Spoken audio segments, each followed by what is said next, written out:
In 1140, Cistercian monks were granted land in the Yarra Valley and built Bawdsley Abbey. The name Redditch first appeared in the 13th century as a little village that grew around the abbey, then known as Red Dyke or Red Ditch, named after the stream that runs from the River Arrow that has an orange appearance due to the clay content in the soil.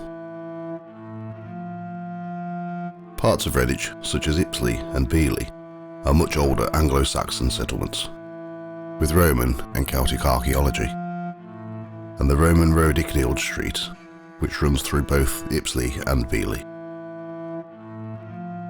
Redditch's population grew in the Middle Ages after the town became a centre for needle making, and the industry boomed, making 90% of the world's needles. In 1964, Redditch was designated a new town, with old buildings having major renovations and new housing estates built, extending the town to what we see today. We start on the edge of the town centre, at the top of Easmore Road, looking down Church Green East. The buildings along this road were once houses in Victorian times, and they reflect on the wealth in this area of the town in that era. Church Green East, Church Green West and Market Place form a triangle surrounding St Stephen's Church and the Church Green.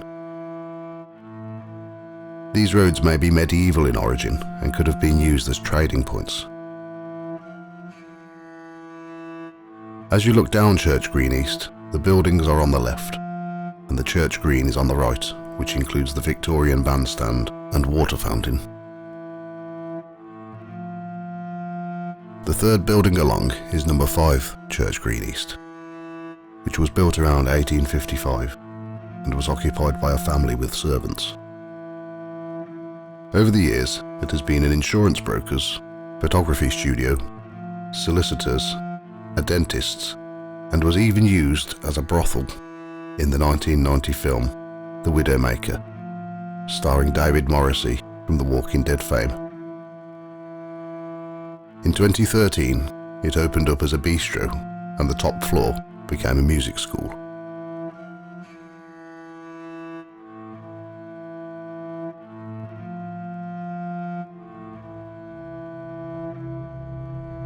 On the Sunday morning, the day before the business opened, it had been snowing, and 2 of the tutors were setting up the teaching equipment to test before letting the students in the next day. They were in their teaching rooms when they heard a young boy shouting, "Dad! Dad!" It sounded like it was coming from downstairs. One of them went downstairs to see if someone had come into the building. He knew that he'd locked the door when they came in, but looked around anyway, only to find the place empty. He even checked outside for footprints in the snow, but there was nothing. Only their own footprints from the car to the back door. Minutes after returning upstairs, they heard it again. "Dad! Dad!" This time they both went to look around the whole building, only to find it still empty. But as they reached the door to the bistro, it opened on its own and slammed quickly, hitting one of them. Around a month after opening, the guitar teacher was sat in his teaching room, checking the progress of his students, when a young boy peered around the door, looking directly at him. The tutor said hello to the boy, and he ran off. He could hear him running down the stairs, so he followed him all the way down, but no sight of any children when he reached the bottom. He went into the bistro and asked the staff if any children had been in, and they said that no children had been in all day. They checked the CCTV and found nothing. One evening, a music student walked into the waiting room and saw a little boy playing with the toys that were left there for children awaiting a lesson. He went into the teaching room and asked who the little boy was. The tutor looked, and it was empty. No one was there, but the toys were on the floor. Over the 3 years that the business was open, many students and their parents witnessed the boy. When lessons were finished for the day, the tutors would tidy everything away, including the toys. But they would find them moved every morning, as if they had been played with. For a reason unknown to them, the tutors nicknamed the ghost James. The mother of one of the students was a spiritualist medium and said that she could feel the presence of a few spirits throughout the whole building. They arranged a ghost hunt that included the bistro, which involved 12 people. One of the experiments was to sit each person alone in the teaching rooms and for them to write down whatever came into their minds. When they finished, they had to place the paper into a box so that no one else could see what they had written. The results were amazing. 9 out of 12 wrote down the words Peter, James, and little boy. When they researched the census records for 1911, they found that a family with the surname James had lived in the house, but there was no record of a child. Perhaps he was born and died between the census years. The medium also said that she picked up on a World War II soldier on the first floor. A few months later, one of the tutors was talking to an accountant who worked at the accountant's next door at number 4. He was telling him that he had been walking past these buildings every day since he was a child in the 1950s. He said that he remembered a man who lived at number 5, and he was a sergeant major during World War II and still used to wear an army-style trench coat during the colder months.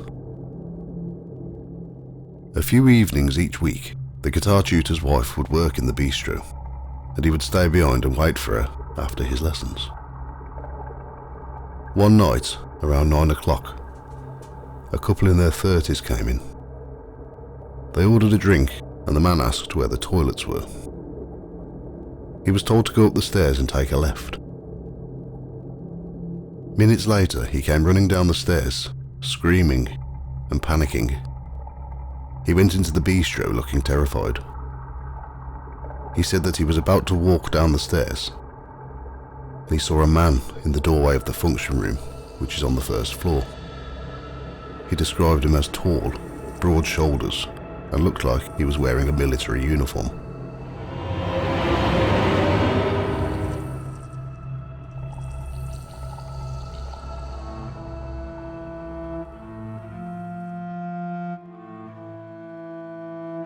During the 1980s and 90s, 5 Church Green East was a solicitor's, which expanded business and took on the building next door, number 6, known as Beach House.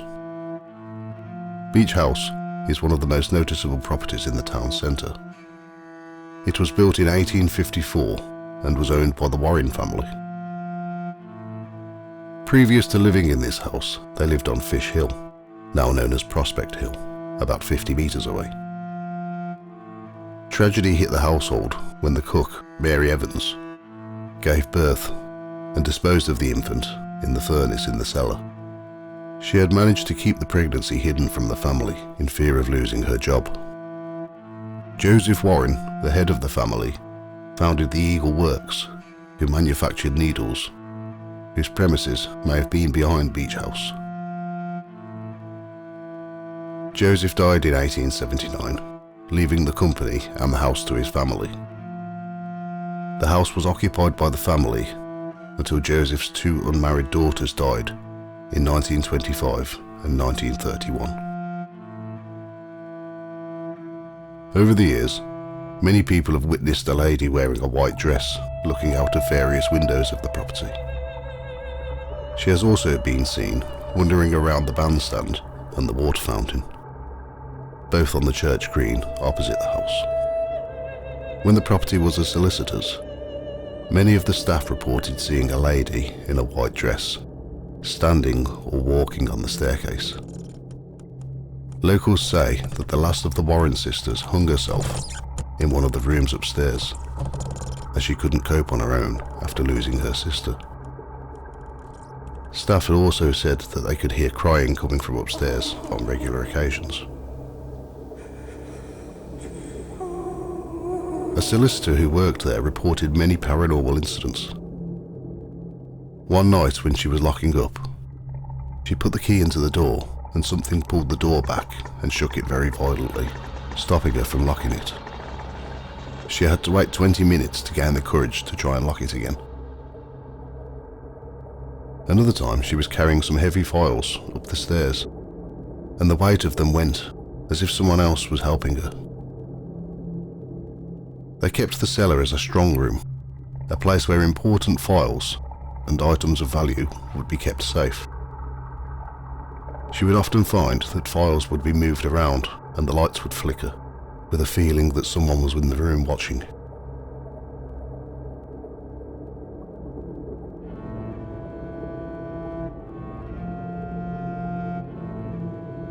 Moving along the road, we pass St Stephen's Church to 21 Church Green East, known as Webb House, which backs onto Peakman Street and faces Mercian Square, that holds the memorial to John Bonham, the legendary drummer from Led Zeppelin, who was born and raised in Redditch.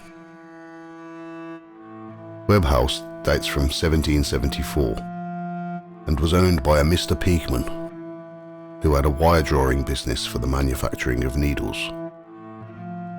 In the mid-19th century, the maltster and corn dealer Ben Sarsons lived in the house for over 40 years with his wife and sister.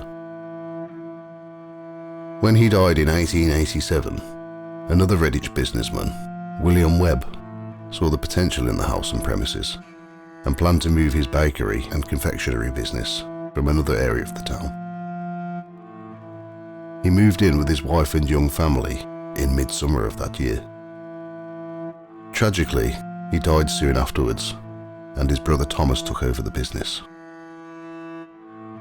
Thomas, his wife Catherine, and their family lived above the shop and back house until Thomas's death in 1917, when the business passed to his sons. Members of the Webb family lived and worked there until the mid-1950s, but the business of Webb & Sons continued next door at 20 Church Green East until 1988. Many of Redditch's older residents still remember the smell of freshly baked bread or buying seeds or pet food from the other branch of the business in Peakman Street. Webb House is now the home of the local newspaper, the Redditch Standard.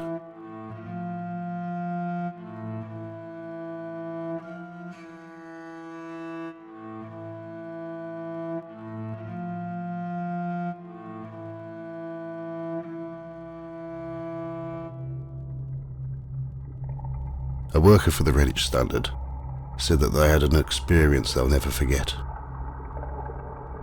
They were working late in the office one evening when they could hear someone walking around the corridors. The floorboards were very creaky. They thought it was just another member of staff who hadn't gone home yet. When they went to look, the place was empty. They spent another hour or so working in the office. At this point it was very dark outside, as it was winter. When they decided to leave, they locked the office door when suddenly a woman ran towards them at an extremely fast pace. She looked like she was in a foul mood, very angry. They described her as wearing a long black dress. She had her hair in a bun and had a pale face. You could hear the loud footsteps as she ran towards them. Other members of staff have seen her and described the same woman.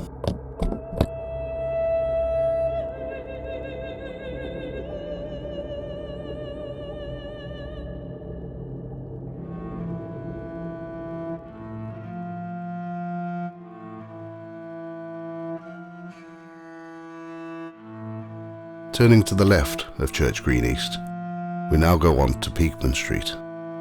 The only building left on this now shortened road is a public house, the Sportsman's Arms. Between 1854 and 1940, the pub had only had 6 different licensees. One of them being Harry Harold Clements, who had the pub from 1934 to 1940.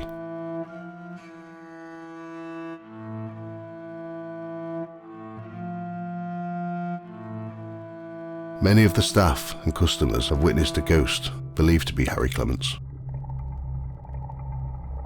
He was known to wear the standard barman's clothes of his time, being a white shirt, black trousers and a black waistcoat, exactly as witnesses of the ghost have described him. A landlord who had the pub in the 1980s had a few experiences with the ghost. He was up early one morning preparing the bar, ready to open, when he looked through the bar towards the lounge and there was a man sat on one of the bar stools. He asked him how he got in and explained that the pub wasn't open yet. He just faded away.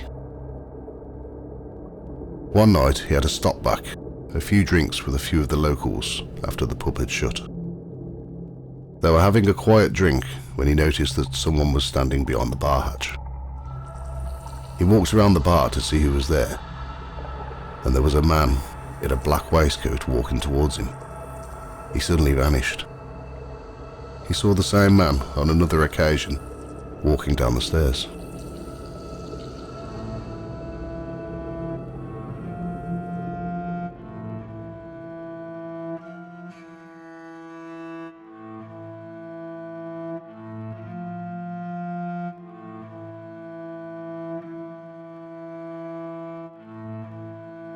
We walk along Peakman Street and turn right onto the large car park towards the Queen's Head pub on Queen Street.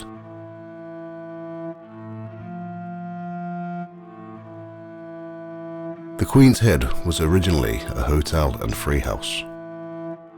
The first recorded landlord was a local needle manufacturer and grocer, Simeon Shrimpton, in 1860. The building was demolished and rebuilt in 1935.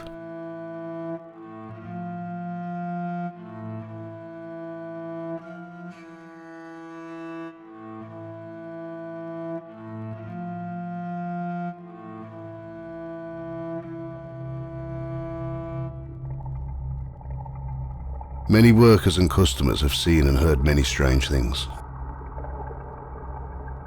Between 1997 to 1998, a young man was living and working at the pub and had many strange experiences.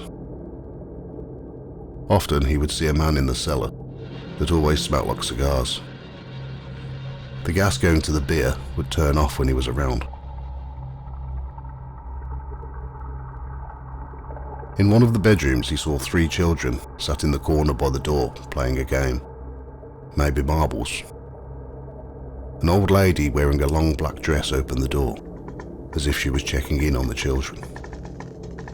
The children disappeared, and she turned to stare at him, before walking away and disappearing into the corridor.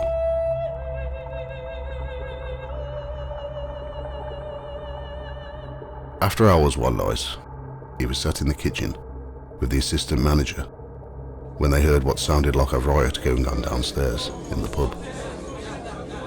They ran downstairs and found everything normal.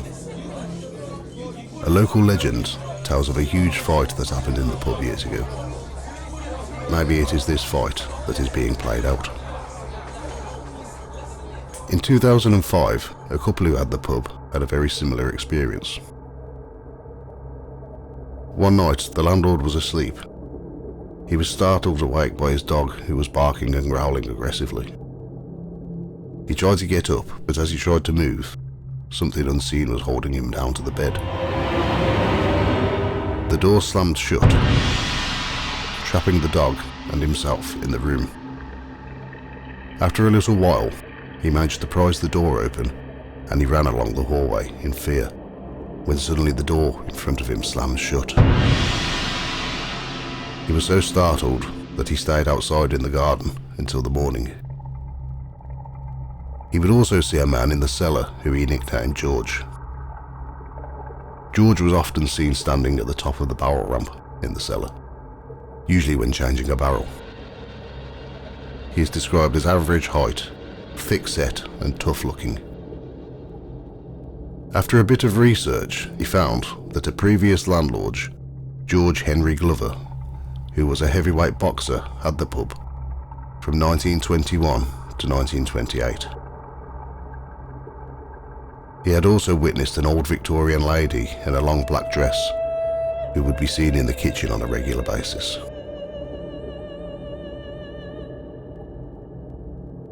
In 2015, the pub was taken over by two friends. After locking up one night, they sat in the lounge area to relax for a while, when something flew towards them as if someone had thrown it from behind the bar. After checking the CCTV footage, you could see the object fly across the room and hit a mirror. On another occasion, a member of staff stayed over one night in the living quarters. He was woken up in the middle of the night by loud banging and shouting coming from downstairs. He went to investigate and the noise carried on, as if a large fight was taking place. When he entered the pub area, it was empty and silent. After walking around the pub to make sure there wasn't a burglar, he returned back upstairs to have a door open and slam into his face.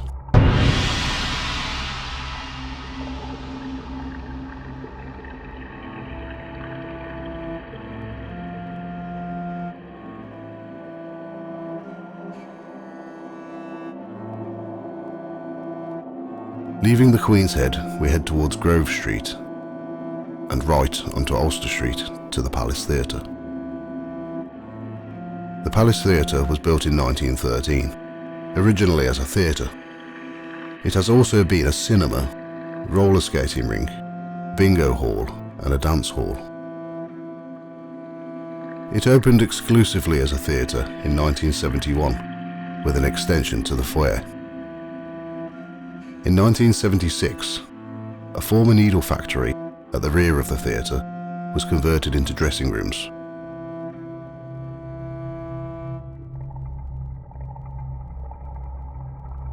Theatre staff and visitors have seen the ghost of a man with a dog, usually standing on one of the balconies, sometimes when a show is on. In 2004, just before the theatre was refurbished, a paranormal investigation group held a vigil overnight. They found most activity happening around the dressing room area, the former needle factory.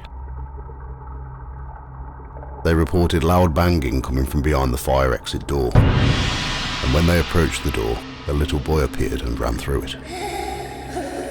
They could see what appeared to be someone's feet under the door, as if they were stood on the other side of it. When they opened the door, they could hear footsteps running up the stairs. They later found out that a little boy was once found hanging in the former factory many years ago.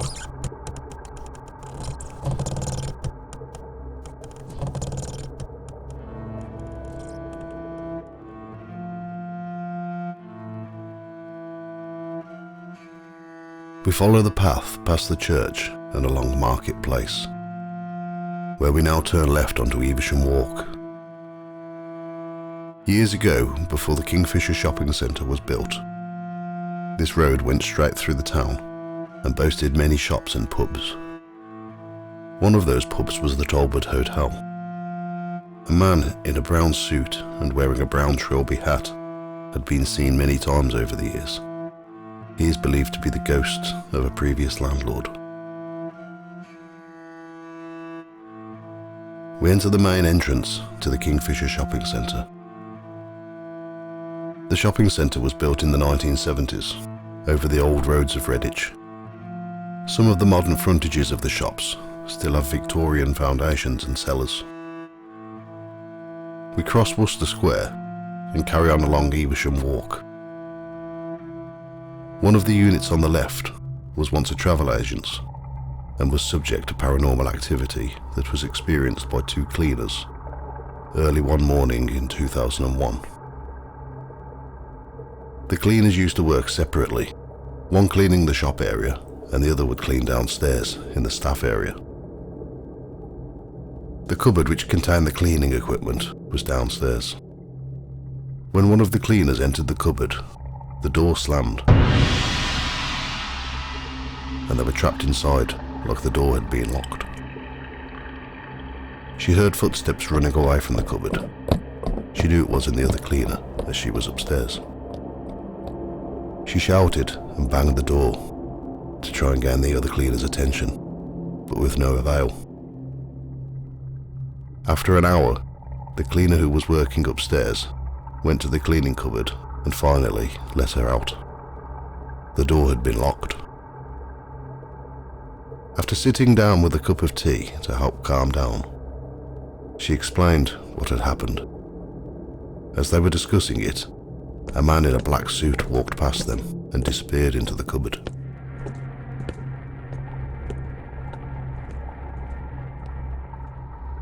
Moving on from the travel agents and looking to the right, we see the public toilet area that has a shop either side.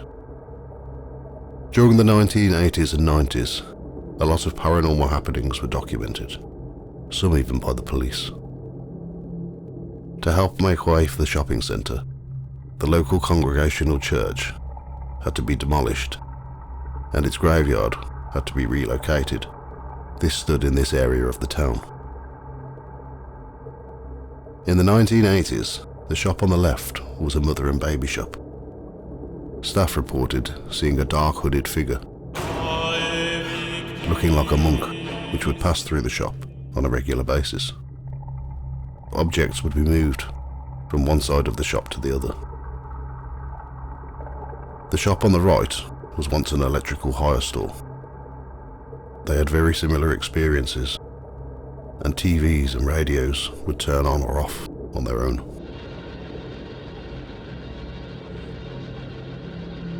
Slightly further along Evesham Walk is Canon Newton House that is used as offices. One night, a security guard was on the first floor when he had a feeling that someone was standing behind him. He turned to see a man with a hood over his head, looking like a monk. He couldn't run down the stairs as they were shut off at night, so he had to go into the elevator. As the elevator doors closed behind him, the monk walked through them into the elevator. Luckily for him, the monk stayed on the first floor. The security guards would often hear the elevator going up and down throughout the night. As you walk along a little further into Evesham Square, the bookshop on the right has had books flying off the shelves, sometimes hitting customers. There is an escalator in Evesham Square that takes you to the first floor to access more shops. One night, two security guards could hear a baby crying. They looked around but couldn't see anything.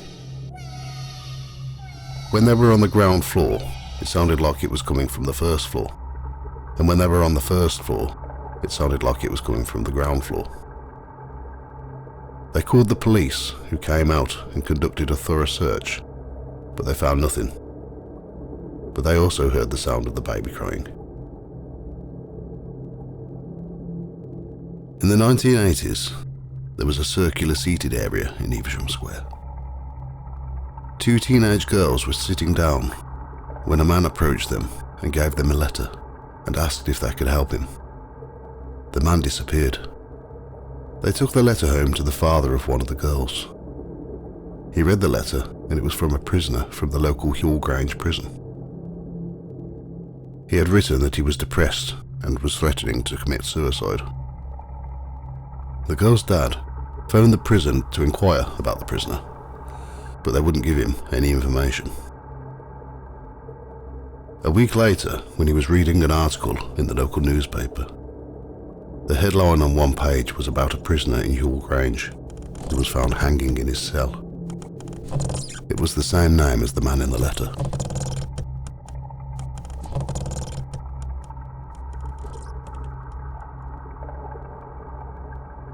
Looking back down to the right-hand side of Evesham Walk was a supermarket in the 1990s, which had 2 floors. The window cleaner who worked every morning was on the first floor when he noticed an old lady shuffling along towards him. As he turned to say hello, she disappeared right in front of him. More ghosts have been seen in this area, including a man in a suit and monks.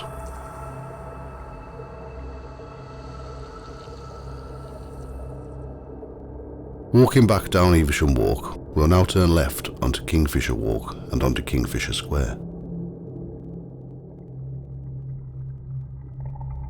There was once a pub here called the Limelight, a very popular town pub. The landlord, staff and customers had all experienced similar things. A little boy had been seen many times in various parts of the pub, including the private accommodation. Objects would go missing all of the time and would turn up in strange places. One customer witnessed a beer glass lift up and turn upside down on the table right in front of him. Staff have told about having their bums pinched when they've bent over without anyone being around.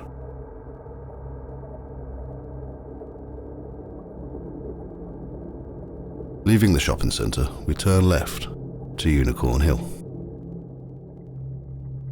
To the left of Unicorn Hill stands a row of modern shops and a takeaway.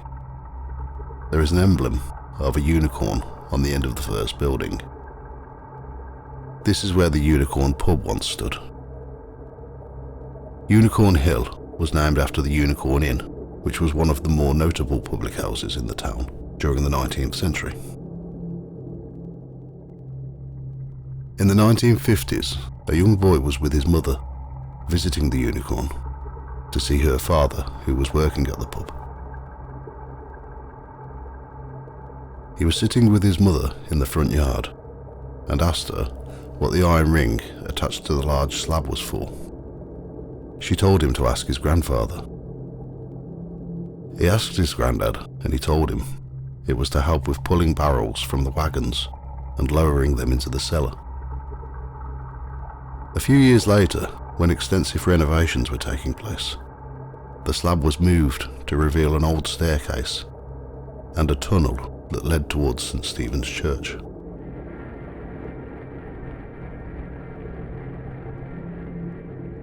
A lady once working as a cleaner at the Unicorn had to clean the front doorstep one morning. The front door was heavy and she had to put a lot of force into it to open and close it. After cleaning the step, she shut the door but struggled to put the bolt across. She managed to do it by hitting it with a broom. When she returned to work the next day, the landlord was angry with her, saying that she hadn't locked the door up after cleaning the step, and that he had customers wandering in too early. This day she was sure to double check that the door was locked. Around 30 minutes after starting work, a man and woman walked in, asking if the pub was open yet.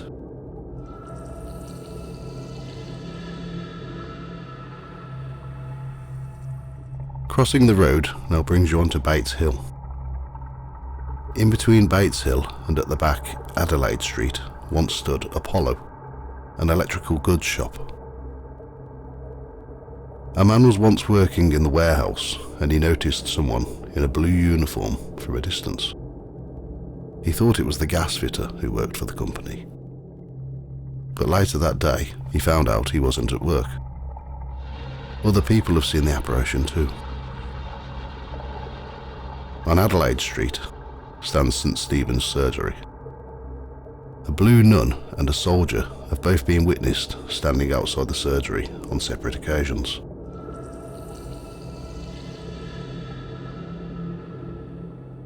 Adelaide Street joins onto William Street, where in the 1950s, two young boys saw a man dressed in medieval clothing walking along the road with a horse. The man led the horse through an archway that led to the back of the buildings. When they entered the archway, there was no one there. A few years later, archaeologists discovered fragments of medieval pottery and other objects from that era in the same area. The end of William Street brings you to Church Green West. Crossing the road and following the path to the left brings us full circle back to Easmore Road.